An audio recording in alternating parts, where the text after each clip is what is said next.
ಗೊತ್ತಿಲ್ಲದೆ ಮಾತಾಡಿರೋದಲ್ವಾ? ಹಾ, ಒಟ್ನಲ್ಲಿ ಹೇಗೆ ತಪ್ಪು ಮಾಡಿದ್ರೂ ಶಿಕ್ಷೆ ಆಗತ್ತೆ.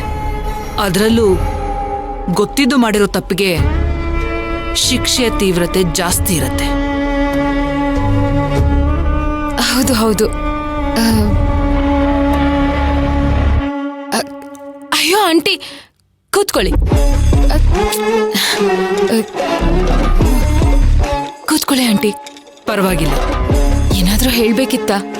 ಹೇಳಿದ್ದು ಆಯ್ತು, ಮಾಡಿದ್ದು ಆಯ್ತು.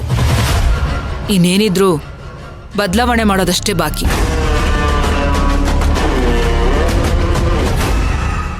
ಯಾವ್ದ್ರ ಬಗ್ಗೆ ಹೇಳ್ತಿದ್ದೀರಾ ಆಂಟಿ? ನನಗೇನು ಅರ್ಥ ಆಗ್ತಾ ಇಲ್ಲ. ಅರ್ಥ ಮಾಡ್ಕೊಳ್ಳೋ ಬುದ್ಧಿ ನಿನಗಿದ್ದಿದ್ರೆ ನೀನ್ ಹೀಗೆ ನಡ್ಕೊಳ್ತಾ ಇರ್ಲಿಲ್ಲ. ಅದೇ ನಾನೇನ್ ಮಾಡ್ದೆ? ಸಾಕು ಛಾಯಾ, ಜಾಸ್ತಿ ನಾಟಕ ಮಾಡಬೇಡ. ಊರಿನ ಜನ ಮನೆಗೆ ಬಂದು ನನ್ನ ಹತ್ರ ಮಾತಾಡಿರೋದನ್ನ ನೀನು ಕದ್ದು ಕೇಳಿಸ್ಕೊಂಡಿದ್ಯಾ ಅನ್ನೋದು ನನಗೆ ಗೊತ್ತು. ಆ ವಿಷಯನ ಹೋಗಿ ಅಗಸ್ತಿನ ಹತ್ರ ಹೇಳಿದ್ಯಾ ಅನ್ನೋದು ನನಗೆ ಗೊತ್ತು. ನಿನಗೆ ಸಂಬಂಧ ಇಲ್ಲದ ವಿಷಯಗಳಿಗೆ ಮೂಗ್ ತೂರ್ಸ್ಕೊಂಡು ಬರೋದನ್ನ ಮೊದಲು ಬಿಡು.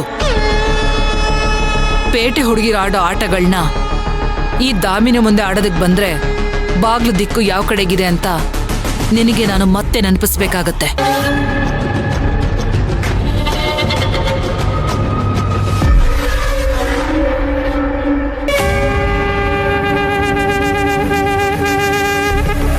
ಆಗ್ಲೇ ಏನೋ ಹೇಳ್ದೆ ಅಲ್ವಾ, ನೀನ್ ರೂಮಿಗೆ ಬರೋದಕ್ ಮುಂಚೆ ಬಾಗ್ಲು ತಟ್ಟಿ ಪರ್ಮಿಷನ್ ತಗೊಂಡು ಒಳಗಡೆ ಬರಬೇಕು ಅಂತ.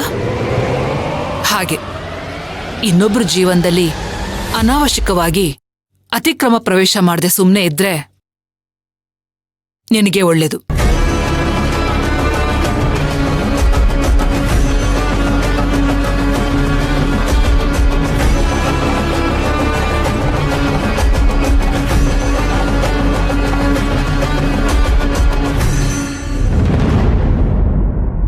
ಅಣ್ಣ, ನೀನಿಲ್ಲಿ?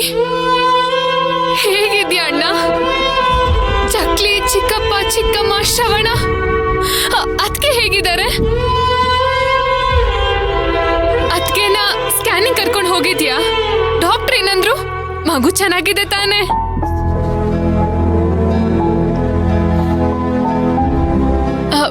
ಮತ್ತೆ ಅಮ್ಮಂಗೆ?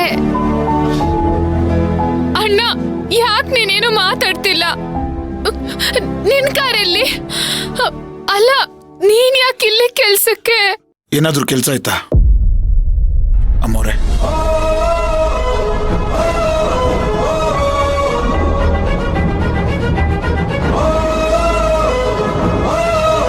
ಏನೂ ಕೆಲ್ಸ ಇಲ್ಲ ಅಂತಂದ್ರೆ ನನ್ನ ಕೆಲ್ಸ ನಾನು ಮುಂದುವರ್ಸ್ಬೋದಾ?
ಅಮ್ಮವ್ರೆ, ನಾನು ಈ ಮನೆ ಕೆಲಸದವನು.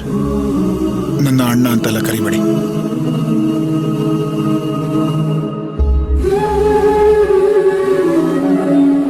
ನನ್ನ ಹೆಸರು ಶ್ರೀಕಾಂತ್ ಅಂತ. ಬೇಕಿದ್ರೆ ನೀವು ಡ್ರೈವರ್ ಅಂತ ಕರಿಬೋದು.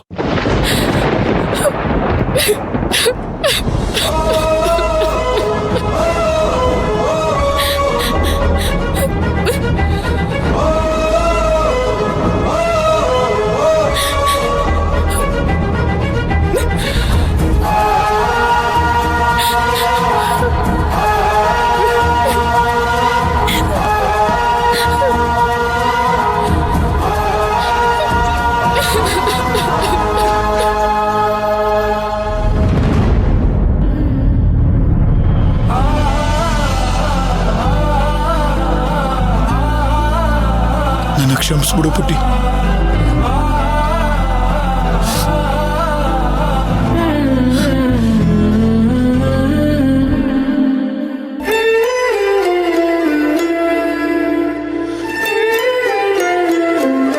ಅತ್ಗೆ, ಶ್ರೀಕಾಂತಂಗೆ ಹೊಸ ಕೆಲಸ ಸಿಕ್ತು ಅಂತ ಕೇಳ್ಪಟ್ಟೆ, ನಿಜಾನಾ?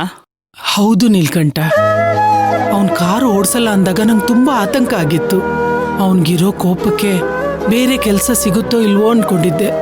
ಅತ್ಗೆ, ಕೋಪ ತಾಪಕ್ಕಿರೋ ಒಂದೇ ಒಂದು ಮದ್ದು ಅಂದ್ರೆ ಜವಾಬ್ದಾರಿ.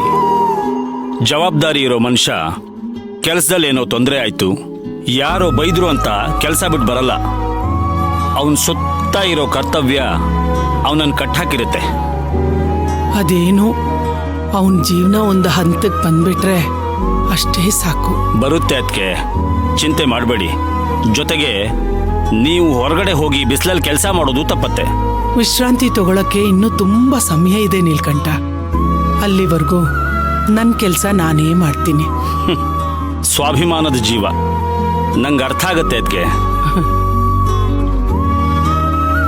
ಹೌದು, ಶ್ರೀಕಾಂತ್ ನಂಗೆ ಎಲ್ಲಿ ಕೆಲಸ ಸಿಕ್ಕಿರೋದು?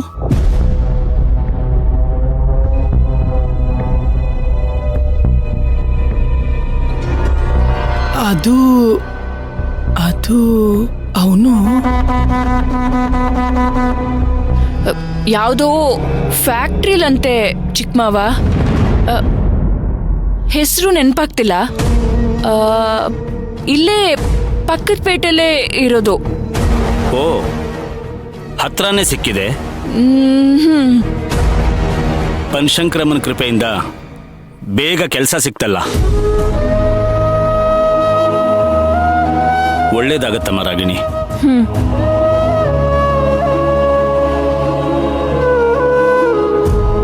ರಾಗಿಣಿ, ಯಾಕಮ್ಮ ಸುಳ್ಳು ಹೇಳಿದೆ?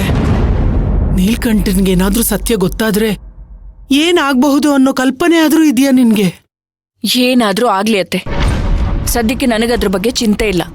ಚಿಂತೆ ಮಾಡೋ ಸ್ಥಿತಿಲೂ ನಾನಿಲ್ಲ.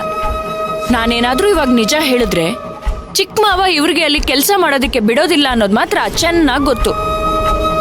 ನಿಮ್ಮಗ ಓದಿರೋದಕ್ಕೆ ಇಷ್ಟೊಂದು ಸಂಬಳ ಬೇರೆ ಕಡೆ ಸಿಗುತ್ತೆ ಅಂತ ಅನ್ಕೊಂಡಿದೀರಾ? ಹಾಗಂತ ಸುಳ್ಳು ಹೇಳಕ್ಕಾಗುತ್ತೇನಮ್ಮ? ಮುಂದೆ ನೀಲ್ಕಂಠನ್ಗೆ ನಿಜ ಗೊತ್ತಾಗಲ್ಲ ಅನ್ಕೊಂಡಿದೀಯಾ? ಗೊತ್ತಾದ್ರೂ ತೊಂದರೆ ಇಲ್ಲ, ಅದಕ್ಕೆ ನಾನು ಉತ್ತರ ಕೊಡ್ತೀನಿ. ನಾನೇನು ನಿಮ್ಮಗಳ ಥರ ದೊಡ್ಡ ಮನೆ ಸೇರ್ಕೊಂಡಿಲ್ಲ ಬೇಕು ಅಂದಿದ್ನ ತಗೊಳೋದಿಕ್ಕೆ. ಇಷ್ಟಕ್ಕೂ ನನ್ನ ಅಗತ್ಯಗಳನ್ನ ಅವ್ರ ಕೋಪಕ್ಕೆ ನಾನು ಯಾಕೆ ಬಲಿ ಕೊಡ್ಬೇಕು? ನನಗೂ ನಂದೇ ಆದ ಸಂಸಾರ ಇದೆ ಅನ್ನೋದು ನೆನಪಿರ್ಲಿ.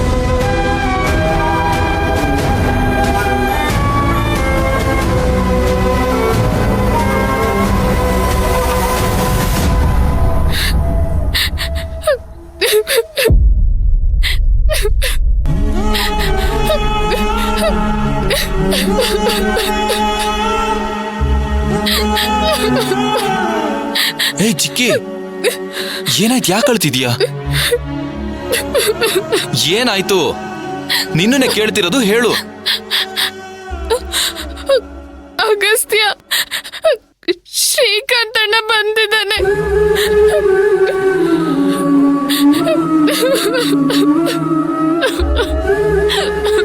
ನಮ್ಮೇಲ್ ಕೋಪಕ್ಕೆ ಮಾತಾಡಿರಲ್ಲ ಚಿಕ್ಕಿ. ಎಲ್ಲ ಒಂದಿನ ಅರ್ಥ ಆಗುತ್ತೆ, ಇನ್ನೊಂದಿನ ಬಂದಾಗ ಅವರೇ ಮಾತಾಡ್ಸ್ತಾರೆ. ಇನ್ನೊಂದಿನ ಅಲ್ಲ, ಶ್ರೀಕಾಂತಣ್ಣ ಈ ಮನೆ ಕೆಲ್ಸಕ್ಕೆ ಸೇರ್ಕೊಂಡಿದ್ದಾನೆ.